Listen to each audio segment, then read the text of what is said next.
Hello friends, आप सभी को हमारे यूट्यूब चैनल पर स्वागत है। तो आज हम स्टार्ट करने वाले हैं युक्ति पब्लिकेशन की आपकी एनसीईआरटी पर आधारित सामान्य ज्ञान सार श्रृंखला जो कि वन लाइनर है। और ये जो क्वेश्चन आंसर हम आपको कराएंगे ये सभी प्रतियोगी परीक्षाओं के लिए जिसमें सामान्य ज्ञान पूछा जाता है उसके लिए संपूर्ण तैयारी है। बस आप ये सीरीज़ कंप्लीट कर लोगे तो आपको कहीं और से पढ़ने की ज़रूरत नहीं पड़ेगी। साथ ही आपकी 50,000 से प्लस इसमें क्वेश्चन है, तथ्य हैं और सरल और रोचक तरीके से प्रश्नोत्तरी का तालिका द्वारा प्रस्तुतिकरण किया गया है। साथ ही इसमें आपका पूरा चैप्टर वाइज है, जैसे प्राचीन भारत हम आपको स्टार्ट करेंगे, फिर मध्यकालीन भारत, फिर आधुनिक भारत, फिर भारत का भूगोल, फिर ऐसे ही करके हम टोटली संविधान सब पूरी बुक का कंप्लीट कर लेंगे। ठीक है, तो चलिए हम अपनी सीरीज़ को आगे बढ़ाते हैं। तो प्राचीन भारत में आज का हमारा जो टॉपिक रहेगा वो आपका रहेगा वैदिक सभ्यता। वैदिक सभ्यता से संबंधित जो भी इम्पोर्टेंट क्वेश्चन होंगे उन सभी को हम कंप्लीट करेंगे। ठीक है फ्रेंड्स, तो चलिए हम स्टार्ट करते हैं इसमें अपनी सीरीज़ में, जिसका पहला क्वेश्चन रहेगा आपका कि पूर्व वैदिक या ऋग्वैदिक संस्कृति का काल किसे माना जाता है। तो जो आपका पूर्व वैदिक या ऋग्वैदिक संस्कृति है वो आपका 1500 ईसा पूर्व से 1000 ईसा पूर्व माना जाता है। कितना? 1500 से लेके 1000 ईसा पूर्व माना जाता है। आगे है कि उत्तर वैदिक संस्कृति का काल किसे माना जाता है। तो उत्तर वैदिक संस्कृति का जो काल है वो आपका 1000 से 600 ईसा पूर्व तक माना जाता है। ठीक है, और फ्रेंड्स ये जो क्वेश्चन है आपके प्रत्येक एग्जाम के लिए इम्पोर्टेंट है, हम पहले भी आपको बता सके हैं। फिर है कि आर्य शब्द का शाब्दिक अर्थ है। तो आर्य शब्द का शाब्दिक अर्थ क्या है? तो इसका शाब्दिक अर्थ आपका श्रेष्ठ या कुलीन है। क्या है? श्रेष्ठ या कुलीन। ठीक है, नेक्स्ट है कि किस फसल का ज्ञान वैदिक काल के लोगों को नहीं था। तो तंबाकू का जो ज्ञान है वो आपके वैदिक काल के लोगों को नहीं था। ठीक है, आगे है कि उत्तर वैदिक काल के वेद विरोधी और ब्राह्मण विरोधी धार्मिक अध्यापकों को किस नाम से जाना जाता है। तो उत्तर वैदिक काल में जो वेद विरोधी थे और ब्राह्मण विरोधी थे उन्हें हम श्रमण के नाम से जानते थे। किसे? श्रमण। नेक्स्ट है कि वैदिक गणित का महत्वपूर्ण अंग है। तो वैदिक गणित का जो महत्वपूर्ण अंग आपका क्या है? तो शल्व सूत्र है। क्या है? शल्व सूत्र। ठीक है, नेक्स्ट है कि किस वेद में प्राचीन वैदिक युग की संस्कृति के बारे में सूचना दी गई है। तो वो आपका ऋग्वेद है। ऋग्वेद में आपके प्राचीन वैदिक युग की संस्कृति के बारे में सूचना दी गई है। ठीक है, इसी सीरीज में हम आगे बढ़ेंगे कि वेदों की संख्या कितनी है। तो वेदों की संख्या आप सभी को पता है 4 है। कितनी है?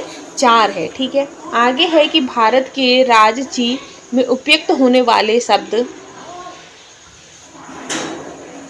किस उपनिषद से लिया गया है। तो वो हमारा मुंडको उपनिषद से लिया गया है। ठीक है, आगे है कि ऋग्वेद आर्यों का मुख्य व्यवसाय क्या था। तो जो ऋग्वेद आर्य थे उनका जो मुख्य व्यवसाय था वो आपका पशुपालन था। ठीक है, आगे है कि भारतीय संगीत का आदि ग्रंथ कहा जाता है। तो जो सामवेद है उसे भारतीय संस्कृति का आदि वेद कहा जाता है। अब दर्शन कौन कौन से हैं और उसके प्रवर्तक कौन कौन है वो भी हम देख लेते हैं। तो सांख्य के प्रवर्तक कौन है? तो आपके कपिल वस्तु। न्याय के गौतम हैं। चरवाक के चरवाक हैं। योग के पतंजलि हैं।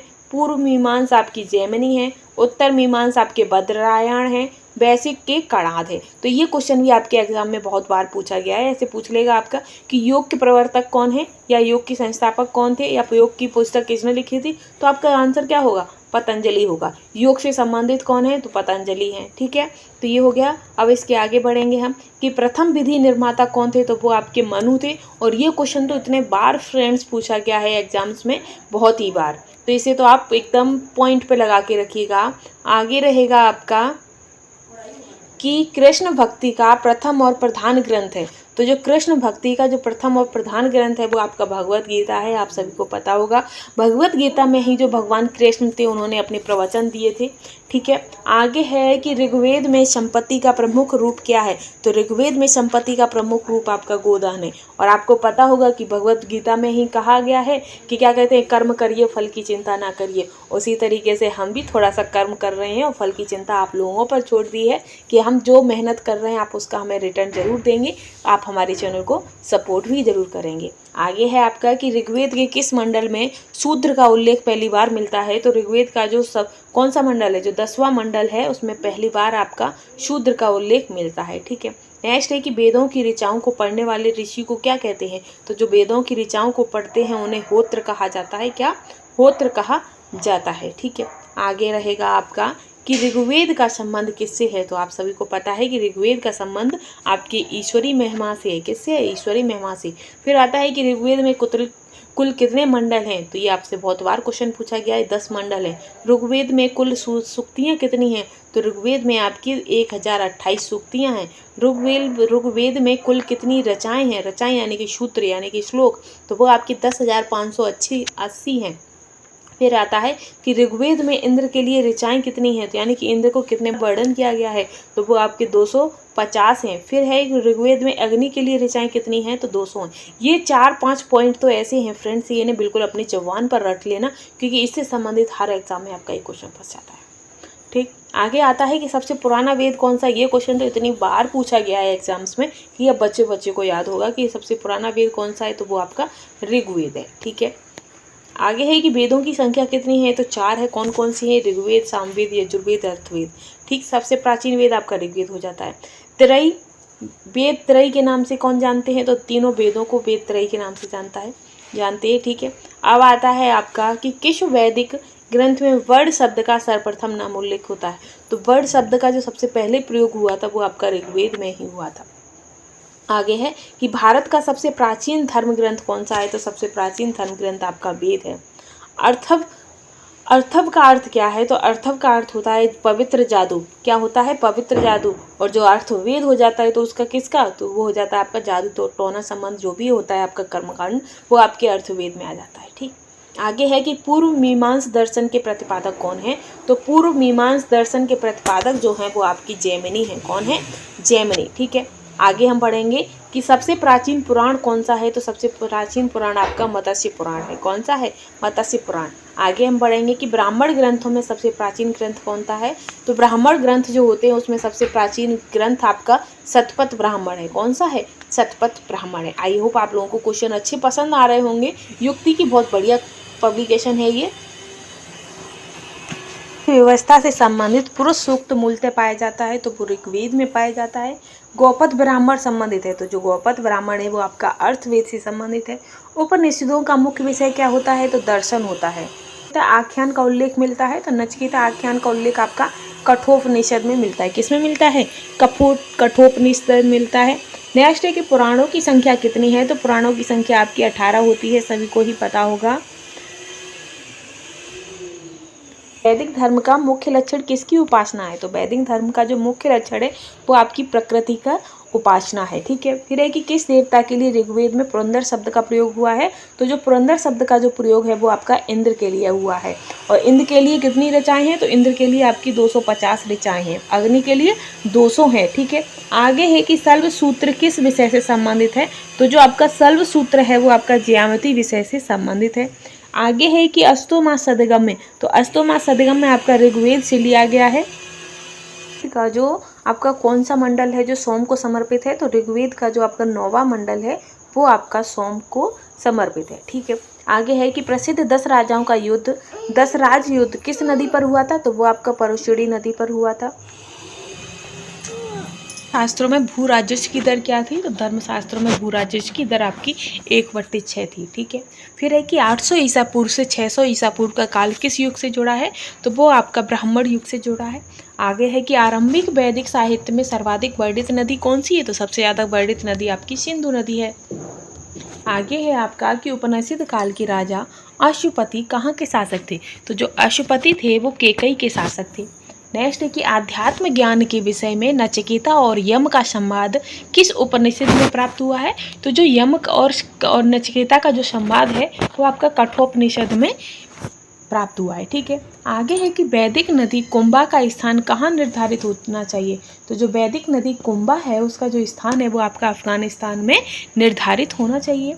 आगे है कि कपिल मुनि द्वारा प्रतिपादित दार्शनिक प्रणाली है, तो कपिल मुनि के द्वारा जो प्रतिपादित दार्शनिक प्रणाली है वो आपकी सांख्य दर्शन है। ठीक है, नेक्स्ट है कि भारत के किस स्थल की खुदाई से लौह धातु के प्रचलन के प्राचीनतम साक्ष्य प्राप्त हुए, तो जो सबसे लौह धातु के जो सबसे प्राचीनतम साक्ष्य हैं वो आपके अतरंजी खेड़ा से प्राप्त हुए हैं। ठीक है, इस काल में अछूत की अवधारणा विकसित हुई थी, तो जो तो जो अछूत की अवधारणा थी वो आपकी स्पष्ट रूप से धर्मशास्त्र के काल में उदित हुई थी। फिर है कि गायत्री मंत्र जिसमें देवी सावित्री को संबोधित किया गया है वो किस में मिलता है, तो वो आपका ऋग्वेद में मिलता है।